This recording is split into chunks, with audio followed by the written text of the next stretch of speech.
คุณเคยได้ยินไหมว่าคนเราจะเห็นธาตุแท้ของกันและกันก็ในวันที่เราหมดประโยชน์เรื่องราวของชายหนุ่มที่เมียถึง3 คนคนหนึ่งรักแท้คนหนึ่งรักเงินและอีกคนรักที่ดิน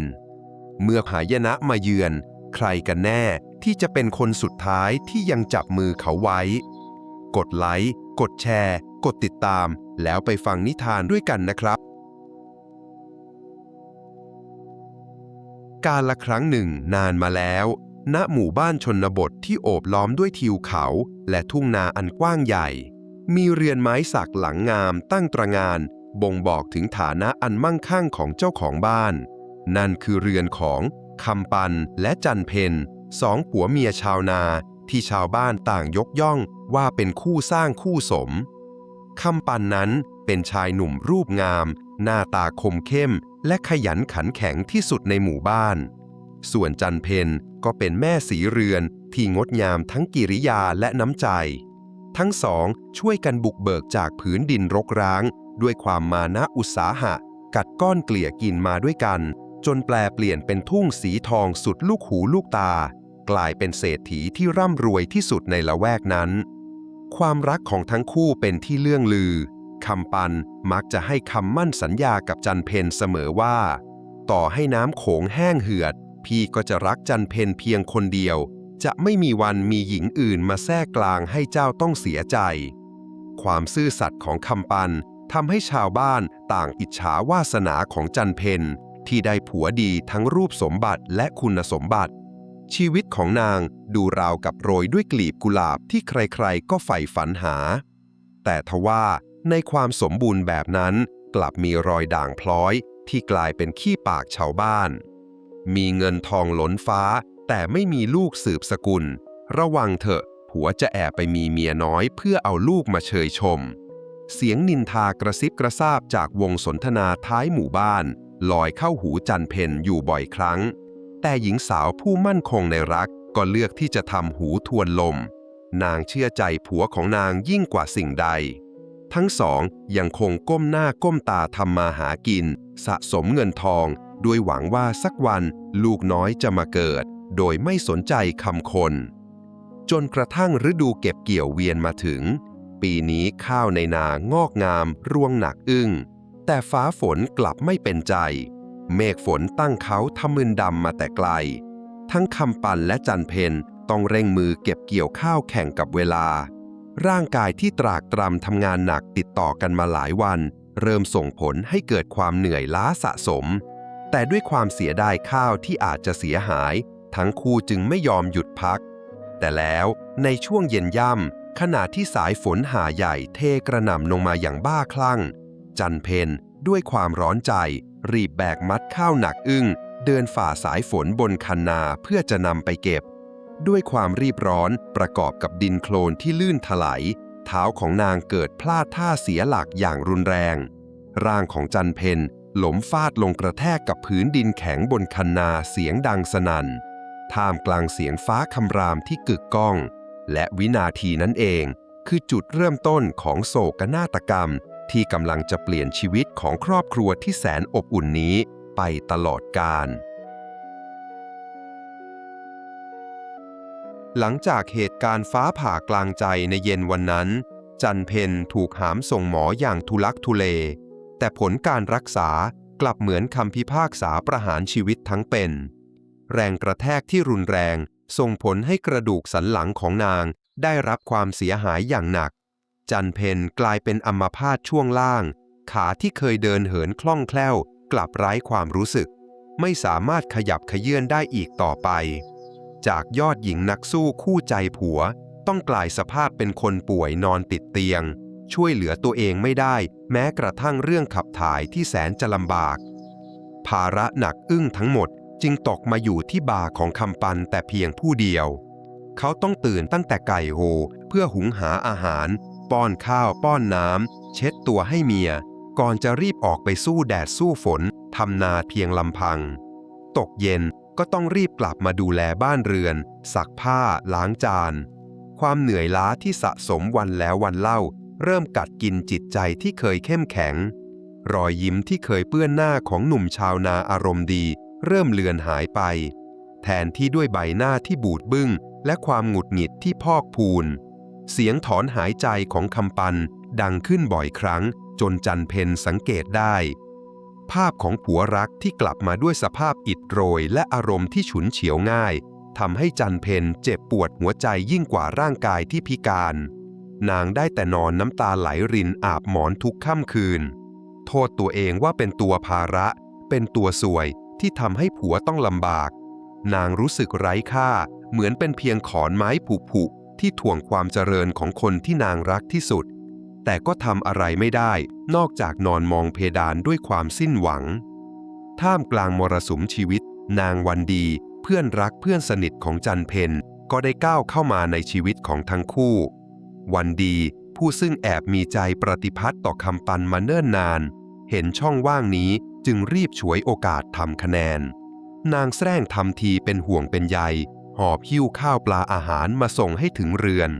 ช่วยปัดกวาดเช็ดถูดูแลจันเพ็ญอย่างดีประหนึ่งเป็นแม่พระมาโปรดทำให้คำปันรู้สึกซาบซึ้งและเริ่มเปิดใจรับมิตรไมตรีนี้โดยไม่ระแวงสงสัยในเจตนาที่แท้จริงวันหนึ่งขณะที่วันดีกำลังช่วยคำปันจัดเก็บข้าวของที่ระเบียงบ้านวันดีค่อยๆขยับกายเข้าไปใกล้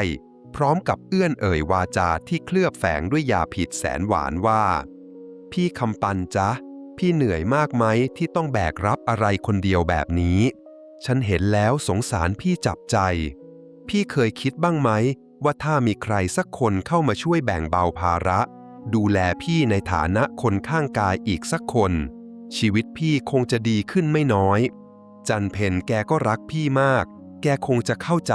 และไม่ว่าอะไรหรอกถ้าพี่จะมีความสุขบ้างคำพูดหวานล้อมของวันดีเปรียบเสมือนน้ำมันที่ราดลงบนกองไฟแห่งกิเลสในใจของคำปันความใกล้ชิดสนิทสนมในยามที่จิตใจอ่อนแอทำให้เขาเริ่มหวั่นไหวอย่างหนักทุกครั้งที่วันดีเข้ามาปรนนิบัติพัดวีเช็ดเหงื่อป้อนน้ำมันช่างแตกต่างจากบรรยากาศในห้องนอนของจันเพ็ญที่อุดอู้และเต็มไปด้วยกลิ่นยาความสงสารที่เคยมีให้เมียรักเริ่มจางหายกลายเป็นความเบื่อหน่ายเข้ามาแทนที่เขาเริ่มมองเห็นจันเพ็ญเป็นเพียงภาระที่ขยับเขยื้อนไม่ได้และมองเห็นวันดีเป็นดั่งน้ำทิพย์ชโลมใจที่เขาโหยหาในที่สุดคำปันก็ตัดสินใจทำในสิ่งที่โหดร้ายที่สุดต่อความรู้สึกของลูกผู้หญิงเขาเดินเข้าไปหาจันเพ็ญที่นอนซมอยู่บนเตียงด้วยสีหน้าที่ปั้นยากแต่แววตากลับมุ่งมั่นจันเพ็ญพี่มีเรื่องสำคัญจะขอปรึกษาเขาเกริ่นนำด้วยน้ำเสียงทุ้มต่ำก่อนจะร่ายยาวถึงเหตุผล108,009เรื่องงานที่ล้นมือจนทำคนเดียวไม่ไหวเรื่องงานบ้านที่ขาดตกบกพร่องและลงท้ายด้วยการขออนุญาตรับวันดีเข้ามาเป็นเมียอีกคนอย่างเป็นทางการโดยอ้างเหตุผลสวยหรูว่าเพื่อให้นางมาช่วยดูแลเจ้าและช่วยพี่ทำมาหากินเราจะได้สบายขึ้นไงจ๊ะคำขอนั้นเปรียบเสมือนมีดแหลมคมที่กรีดลึกลงกลางดวงใจของจันเพ็ญนางเจ็บปวดเจียนตายน้ำตาไหลพรากอาบสองแก้มแต่ด้วยความรู้สึกผิดที่ตนเองกลายเป็นคนพิการเป็นต้นเหตุให้ผัวต้องลำบากและด้วยความรักที่มีต่อคำปันอย่างสุดหัวใจนางจึงจำยอมกล้ำกลืนความชอกช้ำพยักหน้าตกลงทั้งน้ำตายอมเปิดทางให้เพื่อนรักเพื่อนร้ายเข้ามาเสวยสุขในบ้านร่วมใช้นามสกุลและร่วมใช้ผัวคนเดียวกันงานแต่งงานเล็กๆผูกข้อไม้ข้อมือตามประเพณีถูกจัดขึ้นในบ้านอย่างรวบรัดวันดีแต่งกายสวยงามด้วยชุดผ้าไหมสีสดเดินเชิดหน้าชูตาเข้ามาในเรือนหออย่างภาคภูมิใจนางไม่ใช่แค่เพื่อนที่มาเยี่ยมเยียนอีกต่อไปแต่คือนายหญิงคนใหม่ของบ้านรอยยิ้มแห่งชัยชนะของวันดีช่างบาดลึกในความรู้สึกของคนที่ได้แต่นอนมองตาปริบๆอย่างจันเพ็ญเหลือเกินและแล้วค่ำคืนที่แสนทรมานก็มาถึงคืนส่งตัวเข้าหอที่ควรจะเป็นความลับของคู่บ่าวสาวกลับกลายเป็นเสียงที่ตอกย้ำความพ่ายแพ้ของจันเพ็ญผนังห้องไม้บาง ไม่อาจกั้นเสียงแห่งความสุขได้จันเพ็ญต้องนอนฟังเสียงหัวเราะเสียงหยอกล้ออย่างมีความสุขของคำปันและเมียใหม่ที่ดังเล็ดลอดมาจากห้องข้างๆนางทำได้เพียงยกมืออันสั่นเทาขึ้นปิดหูนอนร้องไห้สะอึกสะอื้นเงียบๆอยู่ในความมืดมิดโดยที่นางไม่รู้เลยว่าเสียงแห่งความสุขของคนทั้งสองในคืนนี้เป็นเพียงสัญญาณเตือนของจุดเริ่มต้นแห่งขุมนรกในใจที่นางจะต้องทนทุกข์ทรมานไปอีกนานแสนนานช่วงแรกที่ข้าวใหม่ปลามันวันดีก็ทำตัวประหนึ่งว่าเป็นเมียแก้วเมียขวัญขยันขันแข็งตื่นเช้ามาหุงหาอาหารปรนนิบัติพัดวีคำปันไม่ให้ยุงไต่ไรตอมแต่พอเวลาผ่านไปไม่นานนักลายที่ซ่อนไว้ก็เริ่มออกจากที่เคยหยิบจับงานบ้านงานเรือนนางก็เริ่มเกี่ยงงานวางก้ามชี้นิ้วสั่งอ้างตัวว่าเป็นเมียเจ้าของบ้านไม่ใช่คนรับใช้ที่จะต้องมานั่งหลังขดหลังแข็งทำงานงกอีกต่อไปนางเริ่มใช้จ่ายฟุ่มเฟือยและวางอำนาจบาดใหญ่ในเรือนอย่างไม่เกรงใจใครความลำบากจึงตกมาอยู่ที่จันเพ็ญอย่างหลีกเลี่ยงไม่ได้วันดีเริ่มละเลยหน้าที่ในการดูแลเมียหลวงอย่างเห็นได้ชัดข้าวปลาอาหารที่เคยยกมาให้กินตรงเวลาก็เริ่มขาดตกบกพร่องบางมื้อก็ให้กินข้าวบูดบางมื้อก็ปล่อยให้จันเพ็ญหิวโซจนไส้กิ่วหนำซ้ำพอคำปันไม่อยู่บ้านวันดีก็มักจะแอบเข้ามาในห้องจันเพ็ญพูดจาเหน็บแนมจิกกัดด้วยถ้อยคำหยาบคายนอนกินบ้านกินเมืองแบบนี้น่าจะรีบตายไปซะจะได้ไม่ต้องเป็นภาระผัวจันเพ็ญได้แต่กล้ำกลืนน้ำตาไม่กล้าฟ้องคำปันเพราะกลัวผัวจะลำบากใจฝ่ายคำปันนั้นด้วยความที่กำลังหลงเมียใหม่จนโงหัวไม่ขึ้นจึงมองข้ามความทุกข์ระทมของเมียเก่าไปอย่างสิ้นเชิงเขาไม่สนใจเลยว่าจันเพ็ญจะเป็นตายร้ายดีอย่างไรแต่ถึงกระนั้นในส่วนลึกของหัวใจคำปันเริ่มรู้สึกหงุดหงิดที่วันดีไม่ได้ดั่งใจเหมือนแรกคบนางเริ่มแข็งข้อเถียงคำไม่ตกฟากและพยายามจะเข้ามายึดอำนาจการจัดการเงินทองทั้งหมดในบ้านความเบื่อหน่ายและปัญหาในบ้านที่รุมเร้าทำให้คำปันเริ่มหาทางออกด้วยการหนีเที่ยว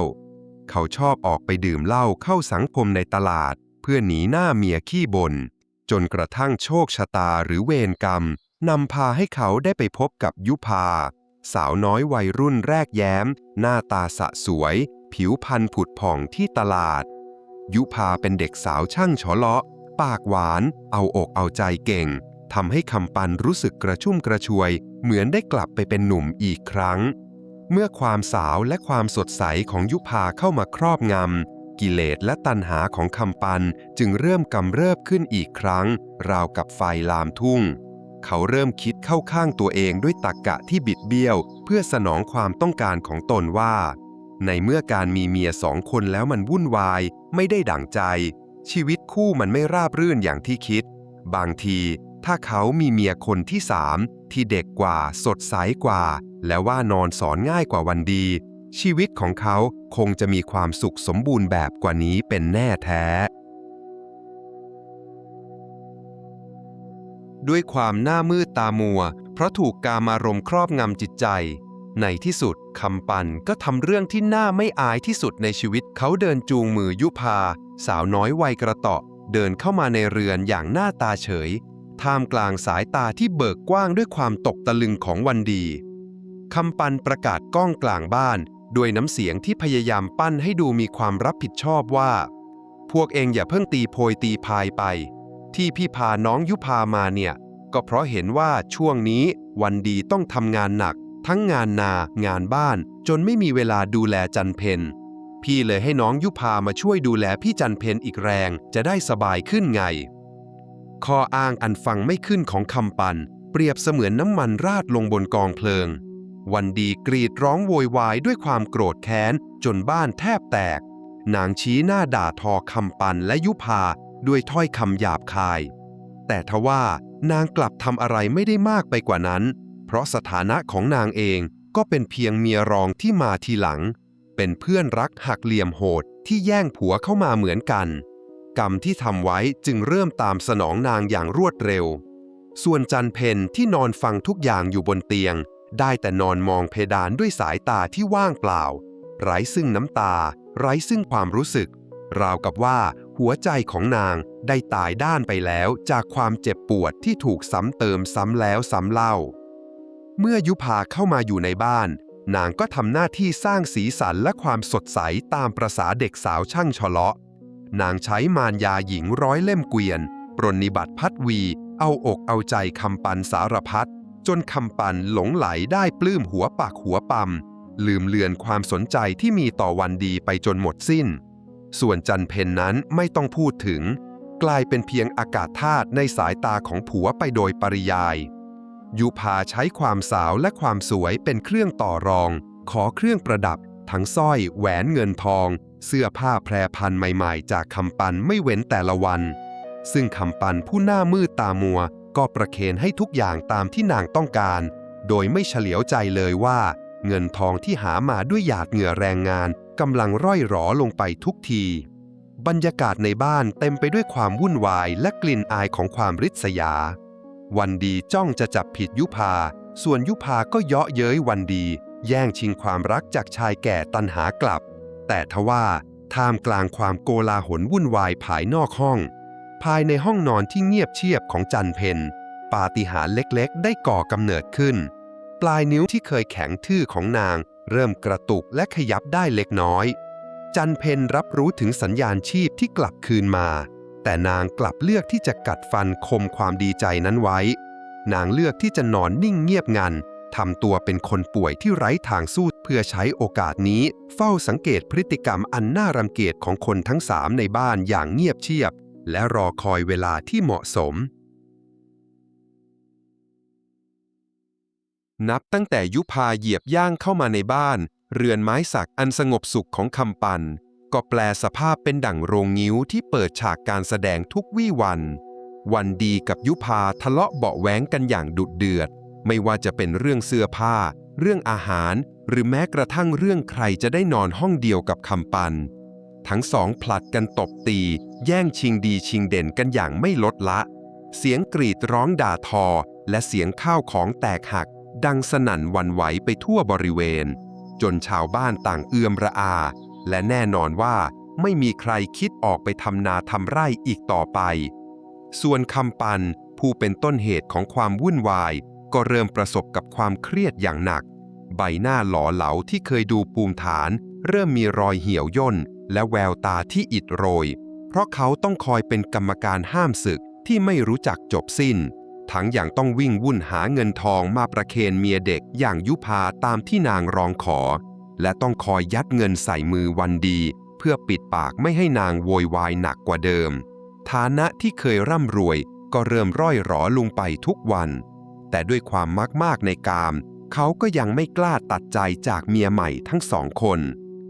ยุพาเมียคนที่สามเข้ามาพร้อมข้ออ้างว่าจะมาช่วยดูแลจันเพ็ญแต่พอนานเข้าสันดานความขี้เกียจและรักสบายก็เผยออกมา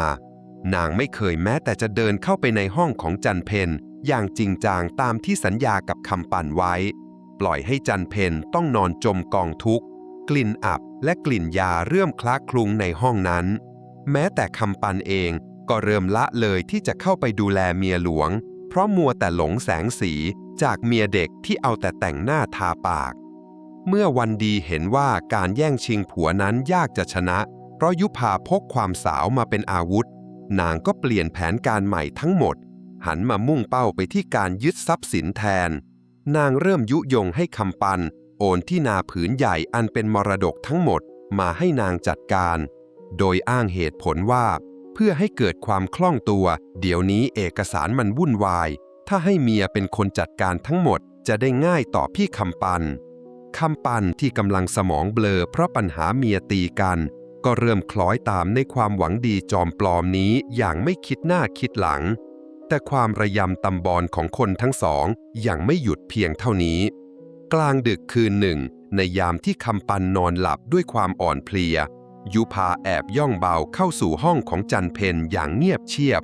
นางไม่ได้มาเพื่อดูอาการคนป่วยหรือมาทำความสะอาดแต่สายตาของนาง จ้องมองไปที่หีบไม้สักเก่าแก่ที่เก็บสมบัติของตระกูลซึ่งตั้งอยู่หัวเตียงของจันเพ็ญยุพาเชื่อว่าสมบัติล้ำค่าทั้งหมดถูกเก็บไว้ในหีบนั้นนางค่อยๆเอื้อมมืออันสั่นเทาไปเปิดหีบออกอย่างระมัดระวังเพื่อหวังจะกอบโกยเอาทรัพย์สินโดยหารู้ไม่ว่าท่ามกลางความมืดมิดที่ปกคลุมอยู่นั้นจันเพ็ญกำลังใช้ดวงตาที่เปิดกว้างอย่างเฉียบคมเฝ้าดูการกระทำอันชั่วร้ายของเมียคนที่สามนี้อย่างเงียบเชียบในห้องสี่เหลี่ยมมืดสลัวที่เปรียบเสมือนกรงขังความเจ็บปวดใครจะรู้เลยว่าปาฏิหาริย์ได้เกิดขึ้นอย่างเงียบเชียบจันเพ็ญที่ทุกคนคิดว่าเป็นอัมพาตจริงๆแล้วอาการของนางดีขึ้นมากแต่ด้วยความแค้นและความอยากรู้ความจริง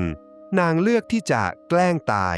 นอนนิ่งเพื่อเปิดเปลือกตาดูสันดานดิบของคนใกล้ตัวให้ชัดเจนที่สุดโดยไม่มีใครระแวงและสิ่งที่นางได้เห็นช่างบาดลึกยิ่งกว่าแผลกายยุพา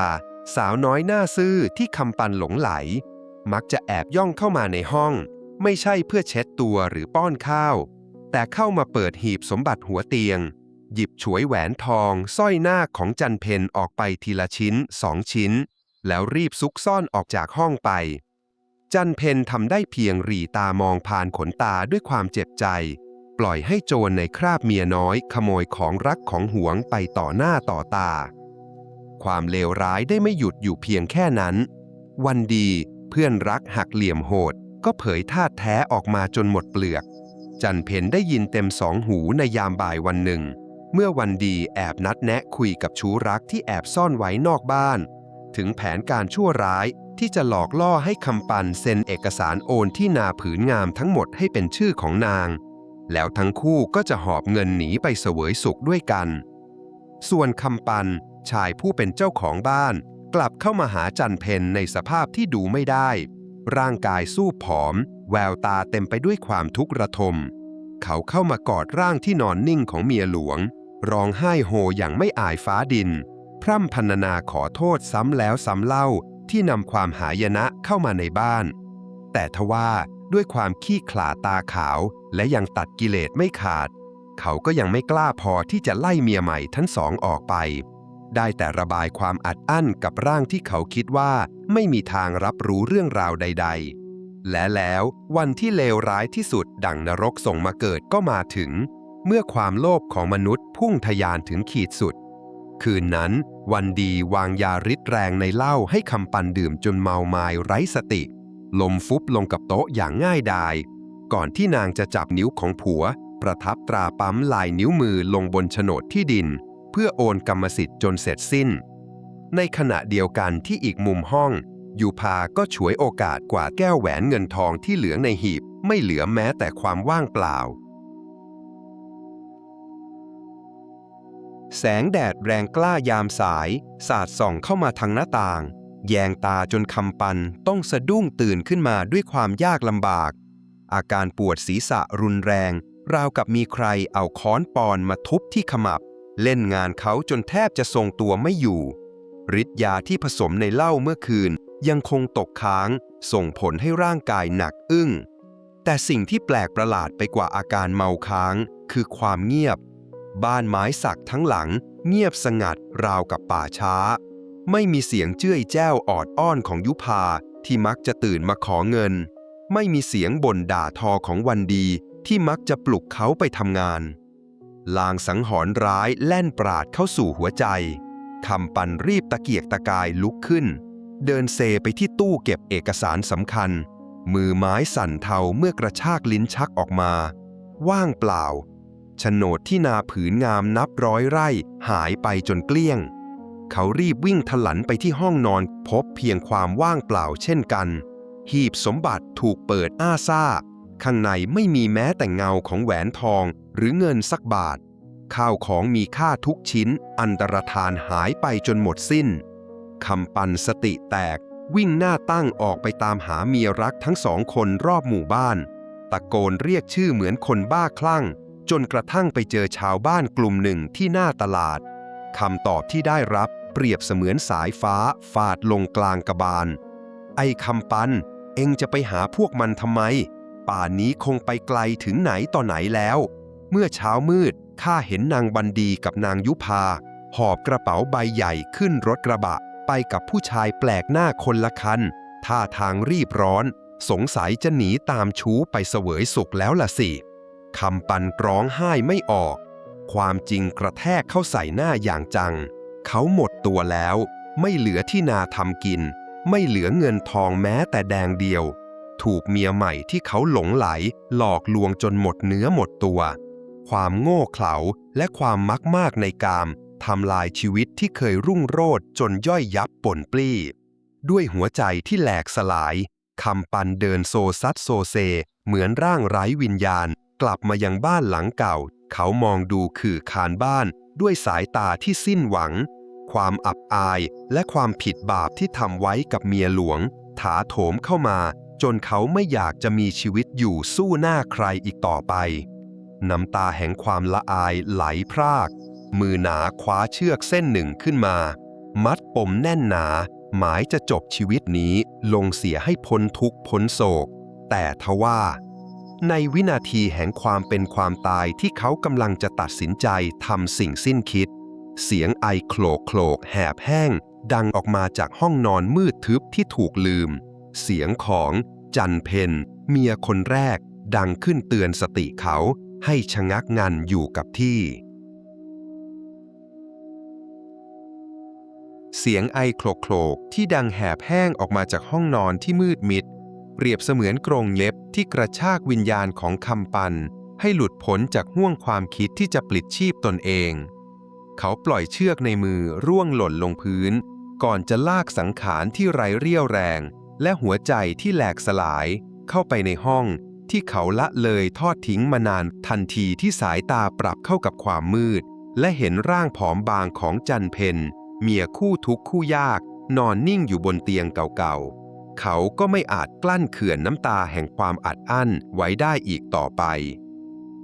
คำปันสรุดตัวลงก้มกราบที่ปลายเท้าของเมียรักเอาใบหน้าที่เปรอะเปื้อนคราบน้ำตาแนบลงกับหลังเท้าของนางร้องไห้โฮออกมาอย่างไม่อายฟ้าดิน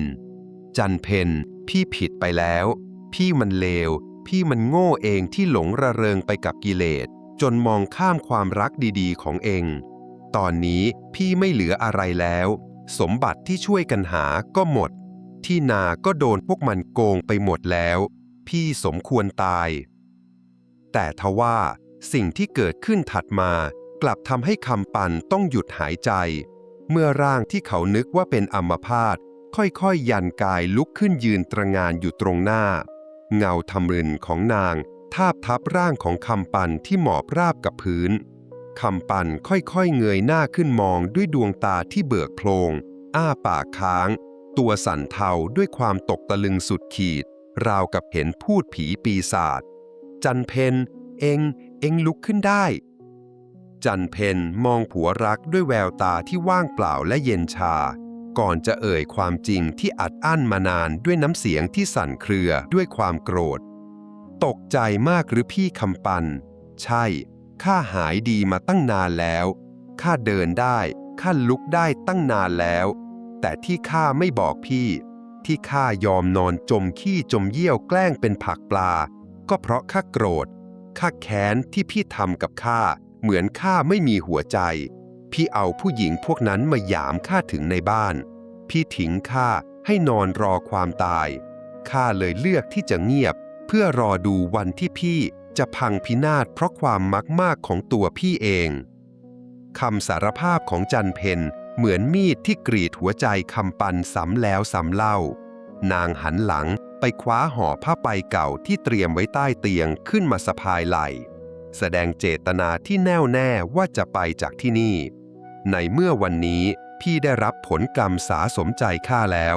ข้าก็จะไปตามทางของข้าจะไม่ยอมจมปลักอยู่กับผู้ชายใจโลเลอย่างพี่อีกต่อไปลาก่อนพี่คำปันจันเพนก้าวเท้าเดินผ่านร่างของคำปันที่นั่งตะลึงงันไปอย่างไม่ใยดีแต่ทว่าในจังหวะที่จันเพนกำลังจะก้าวเท้าพ้นธรณีประตูสายตาของนางพลันเหลือบไปเห็นกรอบรูปเก่าคร่ำครือ ที่แขวนเอียงกระเทเรอยู่ข้างฝามันคือรูปถ่ายขาวดำใบแรกของนางกับคำปันในวันที่ทั้งคู่เนื้อตัวหม่อมแมมแต่ยิ้มกว้างที่สุดเพราะเพิ่งเก็บเงินซื้อที่นาผืนแรกได้สำเร็จภาพความทรงจำในอดีตกระแทกเข้ามาในหัวใจที่กำลังแข็งกระด้างของนางให้สั่นไหวอย่างรุนแรงจันเพ็ญยืนตัวแข็งทื่อจ้องมองรูปถ่ายใบนั้นผ่านม่านน้ำตาความโกรธเกรี้ยวเมื่อครู่เริ่มสั่นคลอนด้วยคลื่นแห่งความผูกพันที่ร่วมสร้างกันมาค่อนชีวิตภาพวันวานที่เคยกัดก้อนเกลือกินภาพที่คำปันเคยเช็ดเหงื่อให้นางกลางทุ่งนาภาพคำสัญญาว่าจะดูแลกันยามแก่เฒ่ามันไหลย้อนกลับมาทิ่มแทงหัวใจนางหลับตาลงช้าๆสูดลมหายใจเข้าลึกๆเพื่อระงับสติอารมณ์ก่อนจะรำพึงกับตัวเองเบาๆว่ามันคงเป็นเวรกรรมของข้าเองที่หนีพี่ไม่พ้นหรือนี่คือบททดสอบวาสนาของเราสองคนกันแน่นางช่างใจสับสนระหว่างทิฐิกับความรักสุดท้ายนางจึงตัดสินใจวางห่อผ้าลงแล้วเลือกที่จะวางเดิมพันกับผู้ชายคนนี้อีกสักครั้งเพื่อพิสูจน์ว่าเวรกรรมและวาสนาของนางกับคำปันยังไม่สิ้นสุดลงแค่นี้เมื่อตัดสินใจได้จันเพ็ญจึงหันกลับมาประคองคำปันที่ยังคงก้มหน้าร้องไห้อย่างน่าเวทนาให้ลุกขึ้นนางถอนหายใจเฮือกใหญ่ก่อนจะเฉลยความจริงที่ทำให้คำปันต้องเบิกตาโพลงด้วยความตกตะลึง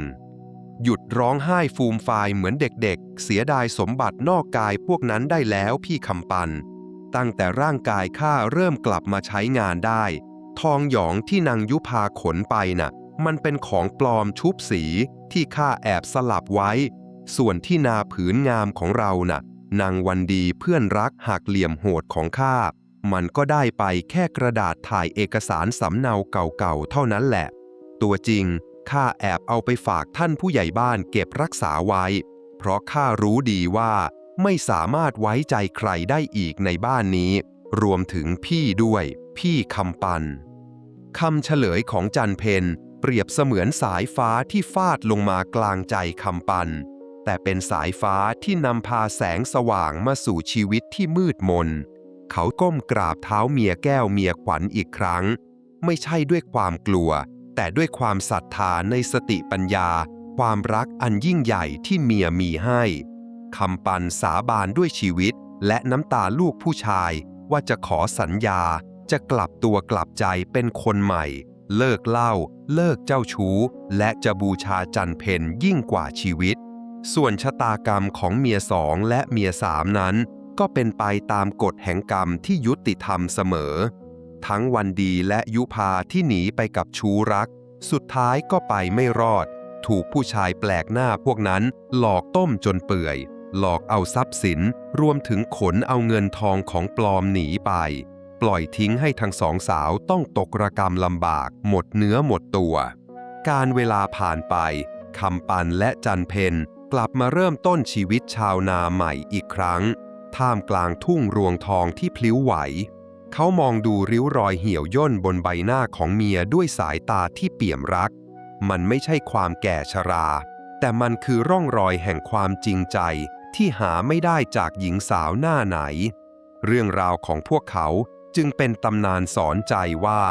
คู่ชีวิตที่แท้จริงไม่ใช่คนที่เข้ามาในวันที่เราสบายแต่คือคนที่พร้อมจะฉุดรั้งและให้อภัยในวันที่เราหลงผิดเพื่อก้าวผ่านมรสุมชีวิตด้วยกันนิทานเรื่องนี้สอนให้รู้ว่ากิเลสและตัณหาไม่เคยนำความสุขที่แท้จริงมาให้รังแต่จะดึงดูดคนไม่จริงใจเข้ามาหาจงรักษาคู่ชีวิตที่ร่วมทุกข์ร่วมสุขกับเราในวันที่ลำบากเพราะนั่นคือสมบัติที่มีค่าที่สุดยิ่งกว่าเงินทองใดๆขอบคุณที่รับฟังนิทานเรื่องนี้ด้วยกันนะครับ